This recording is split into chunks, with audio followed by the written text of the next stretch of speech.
Shalom, perkenalkan nama saya Desi Limbok Kadang, ngirim 10/2020 7582, kelas D Pendidikan Agama Kristen. Ya, selamat pagi semuanya. Bagaimana kabarnya? Ya, puji Tuhan baik ya. Sekarang apakah sudah siap untuk belajar? Untuk itu, mari mempersiapkan buku, pulpen di meja masing-masing. Sekarang kita akan melanjutkan pembelajaran kita. Namun, sebelum itu kita berdoa. Terima kasih ya Tuhan atas penyertaan-Mu dari perjalanan hingga kami tiba di tempat ini dengan selamat. Dan sekarang ya Tuhan, kami akan memulai pembelajaran kami. Kiranya Tuhan berkati kami. Di dalam nama Tuhan Yesus kami sudah berdoa. Amin. Sebelum itu Ibu akan absen dulu. Damaris Lisu, Janawati Rara, Imel Sule Sibala, Resiana, Norva Palimbong, Yuliani Rangan, Firdayanti, Noria Agata, Arsiati Toding Tiku, Sarah Kombong, Nelka Gomobata. Ya, ada temannya yang tidak hadir ya. Ya, Ibu sudah absen semuanya. Untuk itu kita akan melanjutkan pembelajaran kita. Siapa yang masih ingat pembelajaran kita minggu lalu? Iya, Sarah Kombong. Minggu lalu kita belajar tentang ibadah yang sejati. Ibadah yang sejati itu kita menyatakan bakti kita kepada Tuhan dengan melakukan perintahnya dan menghindari kejahatan. Dan sekarang kita akan belajar tentang materi saling melayani.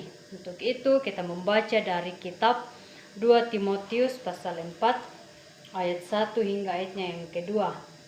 Firman Tuhan, penuhilah panggilan pelayananmu di hadapan Allah dan Kristus Yesus yang akan menghakimi orang yang hidup dan yang mati. Aku berpesan dengan sungguh-sungguh kepadamu demi penyataannya dan demi kerajaannya.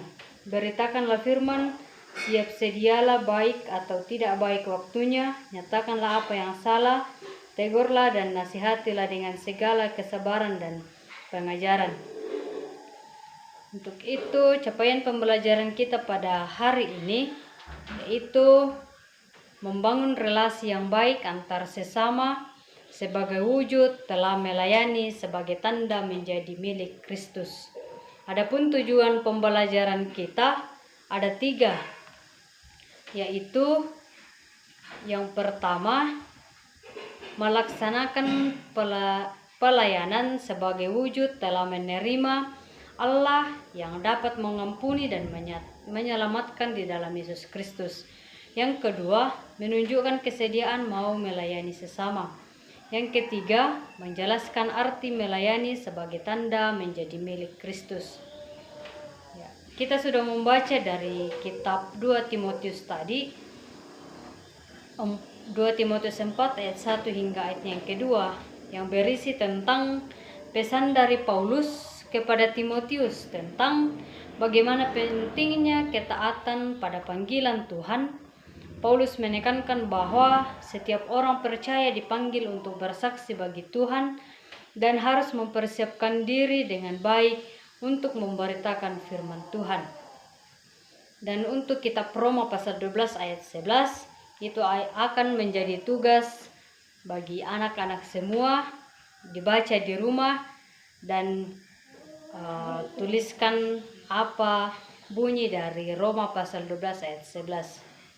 Kita melanjutkan materi kita, yaitu yang pertama, kita harus mengetahui dulu tentang pengertian saling melayani. Ada beberapa pengertian, yaitu yang pertama, melayani adalah suatu tindakan yang kita sadari, baik ucapan, perkataan, perbuatan kita tanpa memberi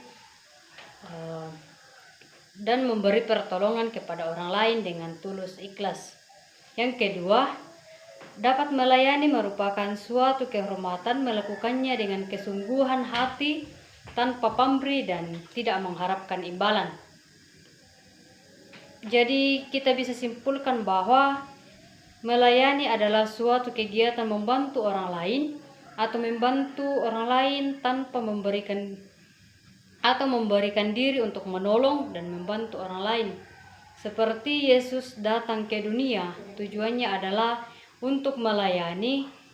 Bahkan di Matius 20 ayat 28 dikatakan bahwa Yesus memberikan nyawanya untuk melayani manusia. Adapun tujuan dari melayani, yaitu yang pertama, tujuan saling melayani adalah untuk kemuliaan Tuhan, sehingga apa yang kita perbuat hanya tertuju kepada Tuhan. Yang kedua, tujuan melayani juga dapat mencerminkan cinta kepada Tuhan dan sebagai perintahnya. Yang ketiga, melayani merupakan pelayanan seseorang dapat terlepas dari kekhawatiran dan mendapat keistimewaan menjadi pelayan bagi orang lain. Kita lanjut, alasan saling melayani yaitu yang pertama, karena kita diciptakan agar dapat mengatur hidup kita di kemuliaan sebagai kemuliaan Tuhan. Yang kedua, karena Yesus Kristus telah memilih kita sendiri dan mengambil peran sebagai pelayan, dan Ia memanggil kita untuk menjadi sama seperti Dia, yaitu saling melayani. Yang ketiga, karena kekekalan itu sesuatu yang nyata, penting, dan ada untuk selamanya.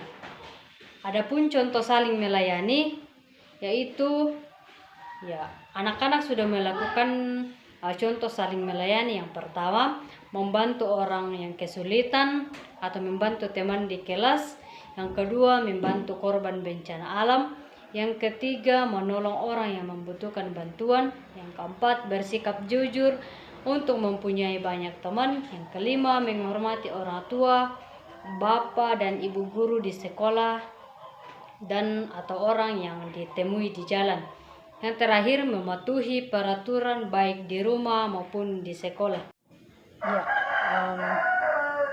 Anak-anak, dari penjelasan ibu tadi mungkin ada yang tidak mengerti, sehingga ibu akan berikan kesimpulan bahwa melayani itu usaha yang dilakukan oleh manusia atau usaha yang kita lakukan baik kepada teman kita dalam kelas, yang kita lakukan dengan sungguh-sungguh tanpa memberikan imbalan atau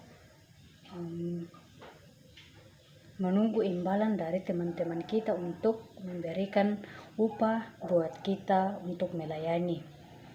Jelas dari contoh-contoh tadi bahwa itu sudah anak-anak lakukan tentang contoh-contoh melayani, yaitu membantu orang tua, membantu orang yang terkena bencana alam dan sebagainya.